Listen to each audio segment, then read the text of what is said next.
आज की कहानी का नाम है साईं बाबा व्रत कथा की कहानी। सालों पहले एक गांव में कोकिला और महेश भाई नाम के पति पत्नी रहते थे। उनका जीवन सुख के साथ बीत रहा था। दोनों में प्रेम और स्नेह भी बहुत था। लेकिन कभी कभी कोकिला के पति महेश गुस्से में पत्नी से झगड़ा कर लेता था। कुछ समय बाद जब उसका गुस्सा शांत होता तो उसे अपने किए पर शर्मिंदगी भी होती थी। कोकिला को पता था कि उसके पति को अपने व्यवसाय में फायदा नहीं हो रहा, जिसकी वजह से उनका स्वभाव चिड़चिड़ा हो गया। इसी वजह से कोकिला पलटकर कोई जवाब नहीं देती थी। काम सही से ना चलने के कारण महेश का ज़्यादातर समय घर में ही बीत रहा था। उसकी पत्नी बड़ी ही धार्मिक स्वभाव की थी। घर में खुशियाँ लाने के लिए वो धर्म कर्म करती रहती थी। एक दिन दोपहर के समय उनके घर में एक बूढ़े महात्मा आए। उनके चेहरे के तेज को देखकर दोनों का सिर श्रद्धा से झुक गया। महात्मा ने उनसे कुछ दान करने के लिए कहा।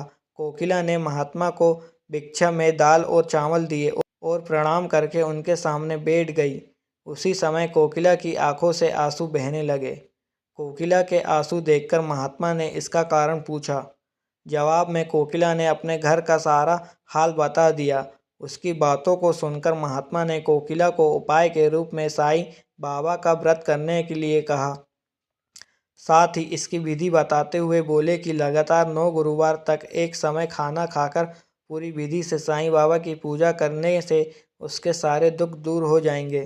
कोकिला ने महात्मा के अनुसार बताई गई विधि से प्रत्येक गुरुवार को साईं बाबा का व्रत किया। फिर आखिरी यानी 9वें गुरुवार को उसे गरीबों को भोजन कराना और साईं पुस्तकें बांटनी थी। किसी तरह से खाना और किताबों का इंतजाम करके कोकिला ने यह सब कार्य भी पूरा कर लिया। जैसे ही यहाँ सारे कार्य संपन्न हुए, कोकिला के घर में होने वाले झगड़े और महेश भाई के कारोबार में आई अड़चनें दूर हो गईं। अब दोनों पति पत्नी सुख से अपनी जिंदगी जी रहे थे। एक दिन कोकिला की जेठानी और कोकिला आपस में घर परिवार से जुड़ी बातें करने लगे। उसी समय कोकिला की जेठानी ने उसे बताया कि उसके बच्चों का मन पढ़ाई में नहीं लगता और वो स्कूल की हर परीक्षा में फेल हो जाता है। जेठानी की बातें सुनकर कोकिला का मन भर आया। उसने तुरंत साईं व्रत के बारे में अपनी जेठानी को बताया।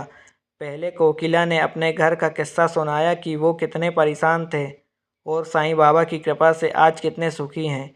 उसके बाद कोकिला ने अपनी जेठानी को पूरे 9 गुरुवार साईं व्रत करने को कहा और उसकी विधि भी बताई। कोकिला की जेठानी ने ठीक वैसा ही किया और कुछ ही समय में उसके जीवन का संकट भी दूर हो गया। उसके बच्चों का मन भी पढ़ाई में लगने लगा और उसके अच्छे अंक आने लगे। कहानी से सीख: मुसीबत के समय घबराने की जगह आराध्य पर सच्ची श्रद्धा रखते हुए परेशानी दूर करने की कोशिश में लगे रहना चाहिए।